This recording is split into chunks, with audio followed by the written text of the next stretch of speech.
তোর এত বড় সাহস, তুই আমার গায়ে তুলছস? তোর গায়ে হাত তুলি নাই, তোর গায়ে পা তুলছি, তোর লাথি মারছি। তুই আমার সহজ সরল পায়া আমার গাছের ফলমূল সব বেচা খাইছস, কারণে আমার গায়ে হাত তুলছস। আমার কাঁঠাল গাছ আমার জমি দখল করছস তোর বাপরে নিয়া। আজকে আমি সবকিছু প্রতিশোধ নিয়ে ছাড়ব। সাত্তার, তুই ভুলে গেছিস তুই কার সামনে দাঁড়ায় কথা কইতেছস? আমি বাড়ি কেবল আমি বাড়ি তোর একদম জানে মারা ফেলামু। এই তুই আমার কি মারবি? ডাক্তার আমারে কই দিছে আমি আর বেশি দিন বাঁচুম না। আমি যেহেতু বাঁচুম না, আমি আর মরণ ভয় পাই না, কিন্তু মরার আগে তোরে আমি শিক্ষা দিয়ে ছাড়ব।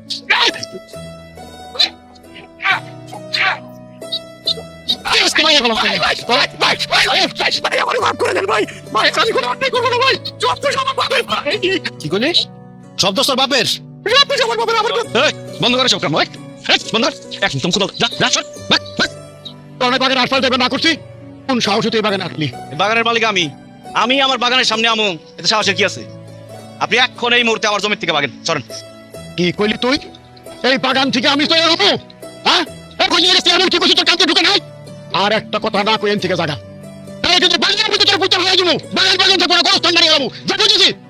শেষবারের মতো কইতাছি চাচা, আমার বাগানের দখল ছাইড়া দেন, নাহলে কিন্তু খুব খারাপ হইব। কি কইলি তুই? খারাপ হয়ে যাবো? কি খারাপ হয়ে যাবো? এই বলত, এই দাদা, কি করবি তুই? কি করবি? কি করবি ভাই? কি করব? দেখ তুমি জানি বের হলাম, একবার জানি বের হলাম।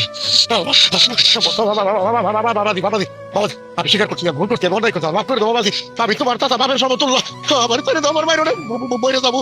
তুই আমার চাচা, তুই থাকবি আমার বাবার জায়গায়। আমার বাপ মারা যাওয়ার আগে তোর হাতে আমার তুলে দিয়ে গেছে, তাহলে তুই আমার দেখে শুনে রাখতে পারোস, আমার দায়িত্ব নিতে পারোস। তা তো করস তাই, দিনের পর দিন তুই আমার অত্যাচার করছস, আমার সব কিছু দখল করছস, আমার জায়গা জমি দখল করছস, আমার গাছ দখল করছস, আমার বাড়ির গরু নিয়ে গেছস, আমার আম জাম কাঁঠাল যা আছে সব তুই নিজে একলা বিক্রি করছস, আমার ভাগ দাস নাই। তুই আমার উপরে অনেক অত্যাচার করছস, অনেক জুলুম করছস। তোর আজকে জানি বের হলাম, আমি একদম জানি বের হলাম।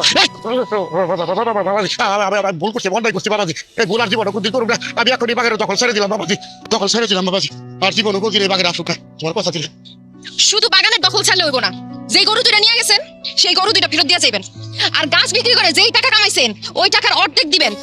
আর এখন থেকে আম জাম কাঁঠাল সব গাছের অর্ধেক আপনারা নেবেন, অর্ধেক আমগো দিয়ে যাবেন। দিমু দিমু দিমু বৌমা দিমু দিমু, আমি গরু ফেরত দিমু, তারপরে যে গাছ বাসির টাকা তার অর্ধেক ভাগও দিমু। এখন থেকে ফল ফলালি যা হয় সব অর্ধেক ভাগ করে তোমাকে বাড়িতে পৌঁছাই দেবো। বাবা তুমি সচ্চার আমার ছেড়ে দিবেন আমার বাইরে সারমু, কিন্তু তার আগে কানে ধরে বলেন, এখন থেকে কোনো নিরীহ লোকের অত্যাচার করুম না, কারো জমি দখল করুম না, কারোর উপর জুলুম করুম না, যতদিন বাসুম ন্যায়ের আদর্শ নিয়ে বাসুম। কানে ধরে বলেন, মানুষদের কোনো অত্যাচার করবো না, কোনো নির্যাতন করবো না।